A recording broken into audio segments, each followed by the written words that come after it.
So hello everyone, welcome to Vanya Education Services. I am educator Rashmi Sharma.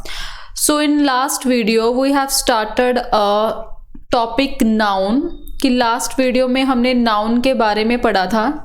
सो इस video में हम noun के कुछ एक्सरसाइज या फिर कुछ इम्पोर्टेंट क्वेश्चंस को डिस्कस करेंगे कि एग्जाम में जो एरर डिटेक्शन का क्वेश्चन है नाउन टॉपिक के ऊपर वो कैसे बनता है. सो फर्स्ट ऑफ ऑल हम फर्स्ट क्वेश्चन डिस्कस करेंगे. जो हमारा फर्स्ट क्वेश्चन है that is one of the most widely spread bad habit is the use of tobacco no error. अब देखो जैसे हमें ये क्वेश्चन एग्जाम में अगर यही क्वेश्चन एग्जाम में आता है तो इसके 4 ऑप्शन होंगे. That is option number A B C D and E. So जो हमारा ये फर्स्ट पार्ट है इसको हम बोलते हैं option A, that is option B, that is option C, option D and option E. So जो हमारा लास्ट पार्ट होगा ऑप्शन ई या फिर ऑप्शन डी भी हो सकता है. इसमें हमेशा क्या लिखा आएगा? No error. नो एरर का बेसिकली मतलब क्या होगा कि इस सेंटेंस में कोई भी ग्रामेटिकल मिस्टेक नहीं है. ठीक है.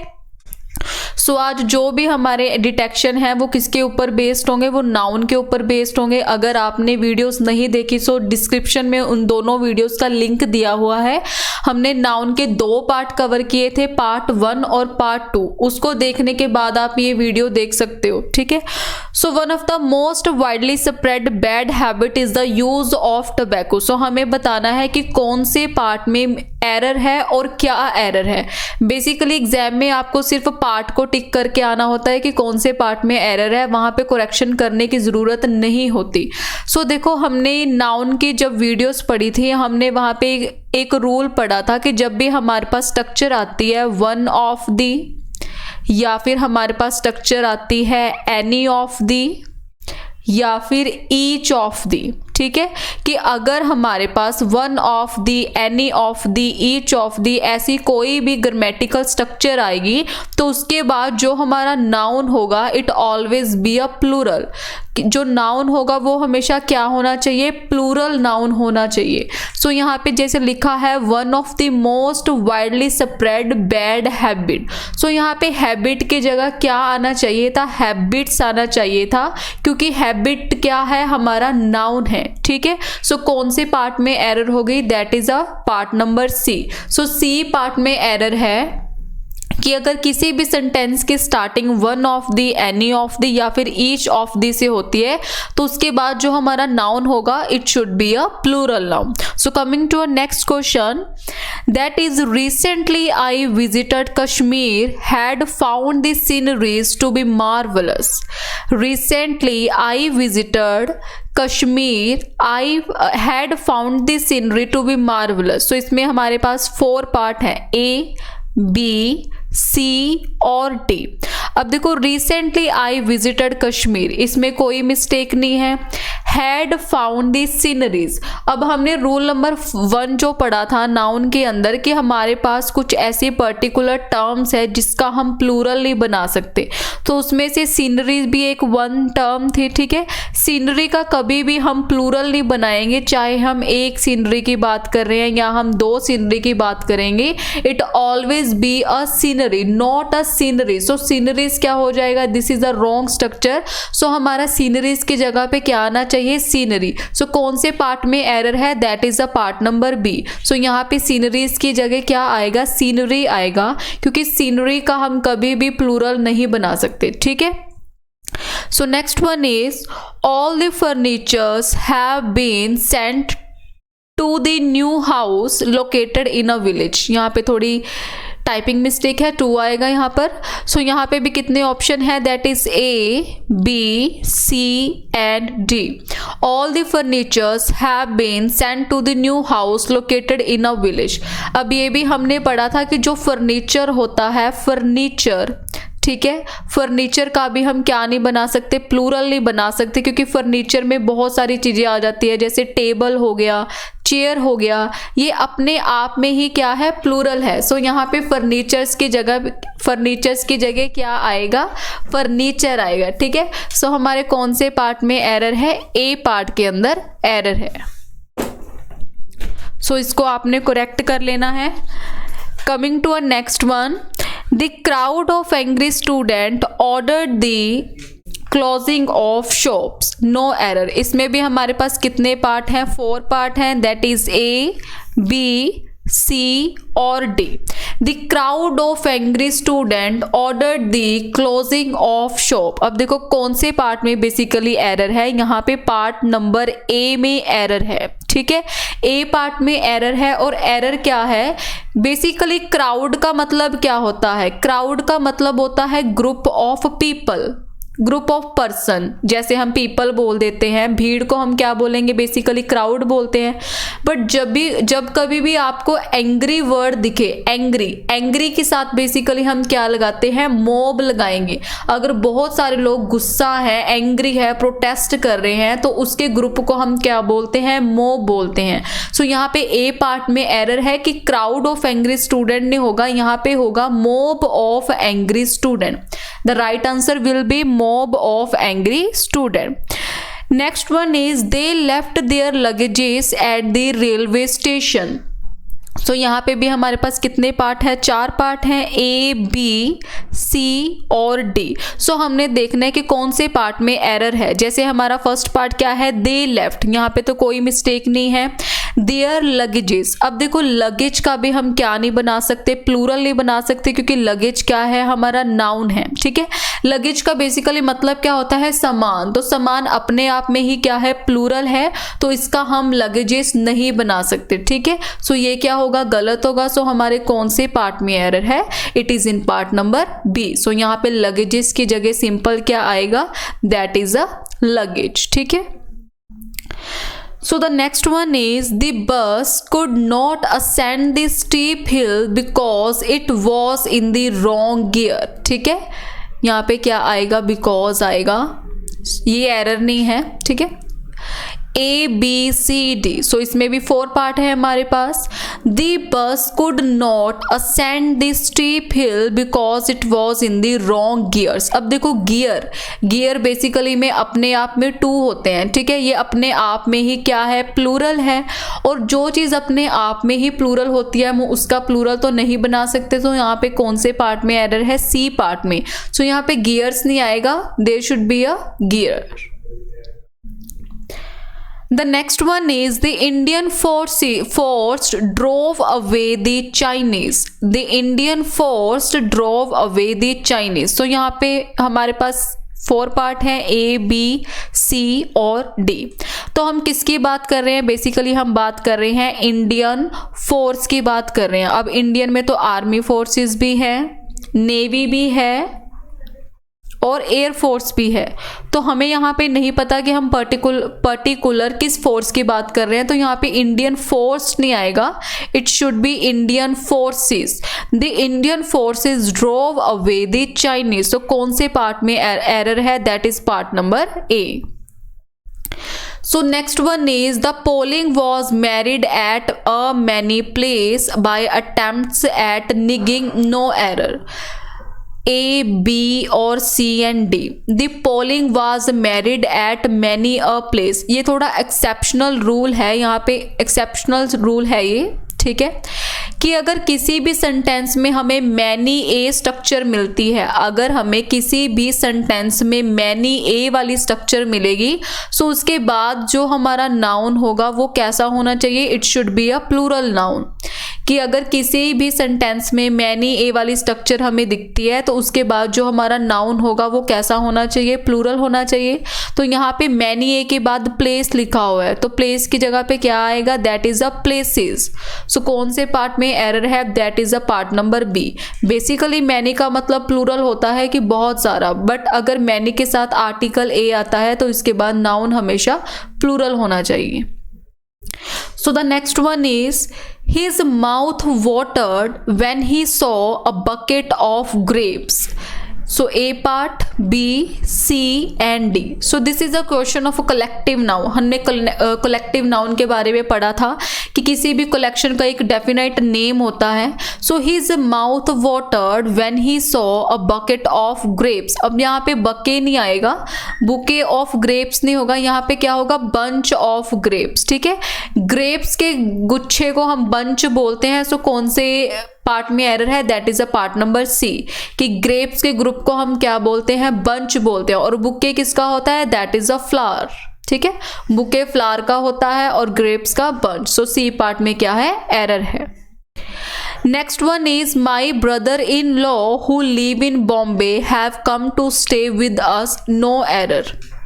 My brother-in-law who live in Bombay have come to stay with us in error। तो यहाँ पे हमने पढ़ा था ये रूल कि जैसे हमारे पास ब्रदर इन लॉ है, तो अगर हमने इसका प्लूरल बनाना है तो हम प्लूरल किसका बनाएंगे, ब्रदर्स का बनाएंगे।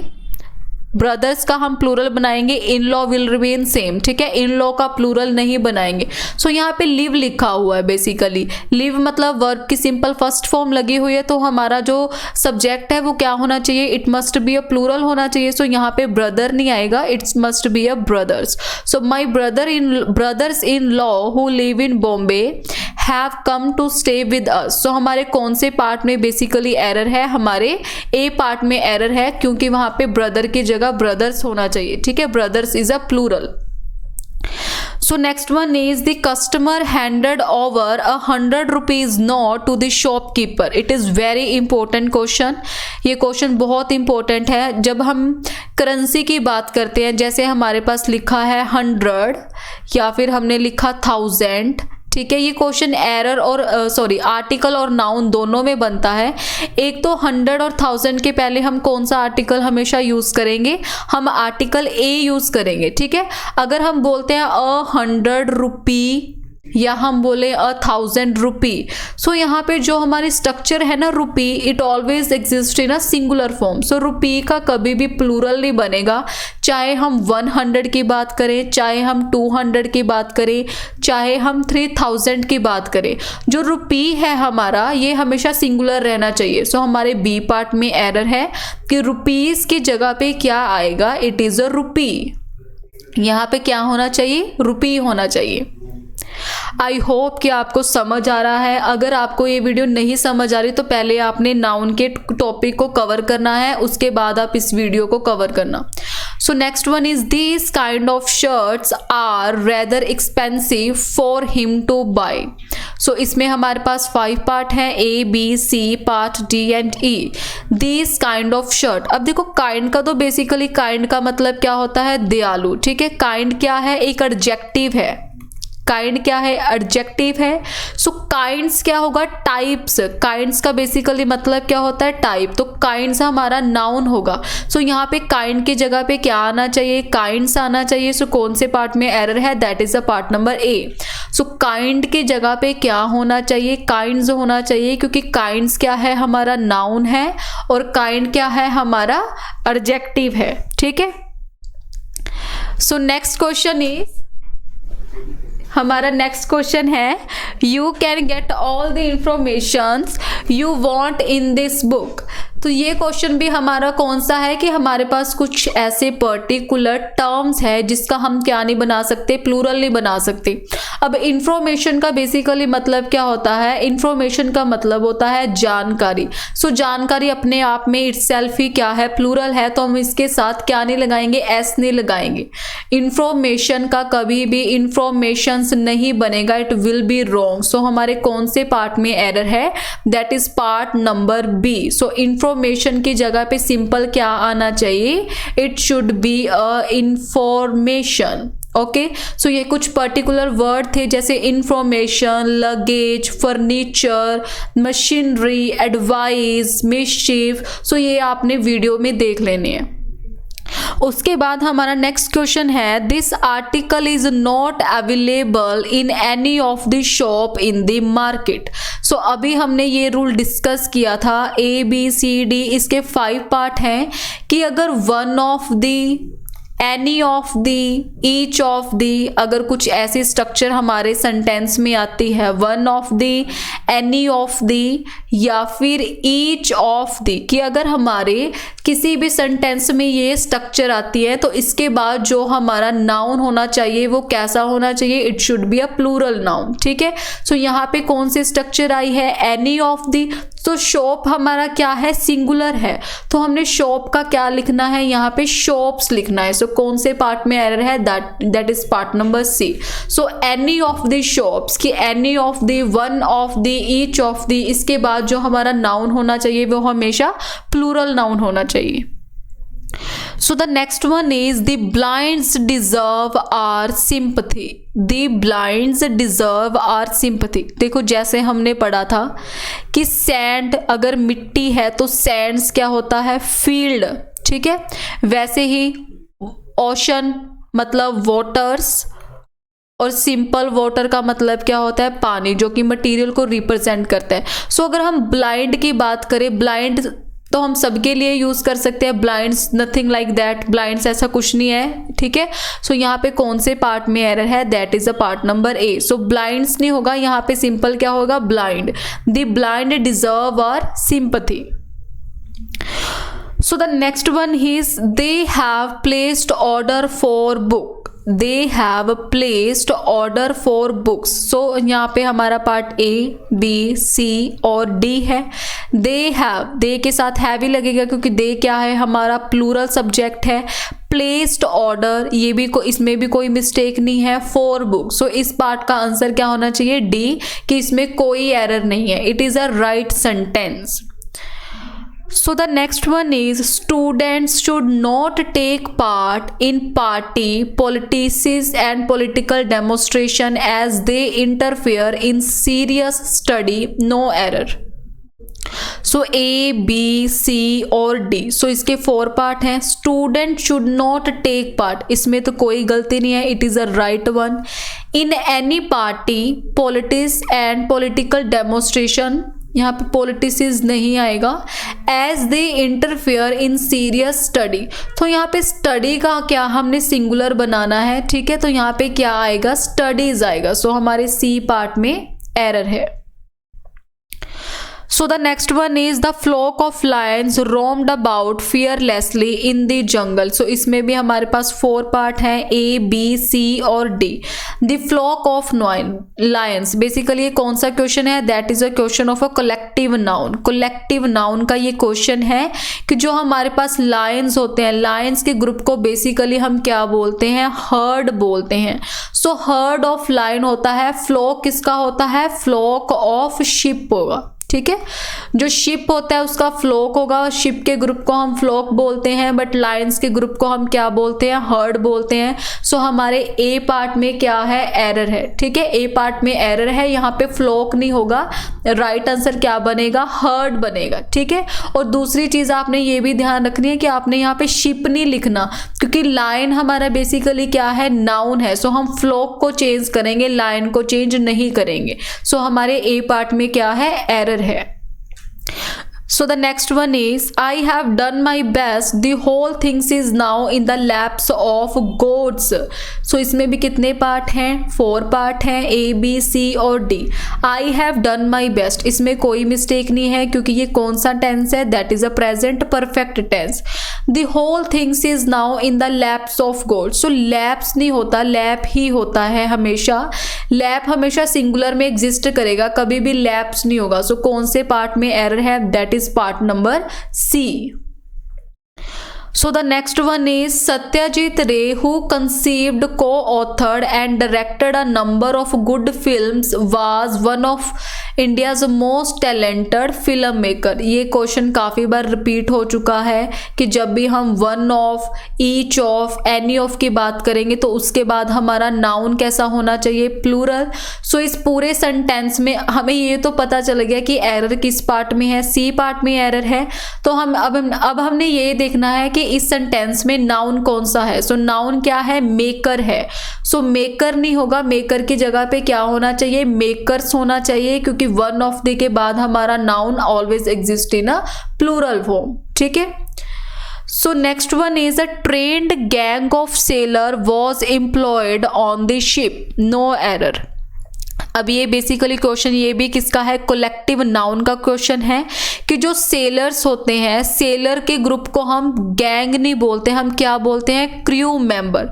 सो ए पार्ट में क्या है, एरर है, गैंग ऑफ सेलर नहीं होता, right answer is crew of seller was employed on the ship. ये कलेक्टिव नाउन का क्वेश्चन है, ठीक है। आई एम रिपीटिंग अगेन कि अगर आपने पहली वीडियो नहीं देखी तो उसको पहले डिस्क्रिप्टिव आपने देखना होगा, सारे रूल्स को समझ के फिर ही ये वीडियो को देखना। So the last question is the sound of a gun shot scattered the flock of birds. अब ये क्वेश्चन भी किसका है, it is also a collective noun question. Collective noun का ये क्वेश्चन है कि जो हमारे पास बर्ड्स होते हैं, बर्ड्स के ग्रुप को हम फ्लॉक नहीं बोलते, बर्ड्स के ग्रुप को हम क्या बोलते हैं, फ्लाइट बोलते हैं। सो कौन से पार्ट में एरर है, that is part number C, कि बर्ड्स के ग्रुप को हम क्या बोलते हैं, फ्लाइट बोलते हैं। So these are some important question of error, ठीक है। ये नाउन के कुछ इंपॉर्टेंट क्वेश्चन थे जैसे एग्जाम में पूछे जाते हैं। So if you have any inquiry you can contact on the number. So we will meet with another video. Next video में हम प्रनाउन का टॉपिक डिस्कस करेंगे। सो हमने ये सीरीज स्टार्ट की हुई है। If you have not seen any of the video so description में आपको लिंक मिल जाएगा, आप वहाँ से क्या है ये वीडियो देख सकते हो। So thank you so much.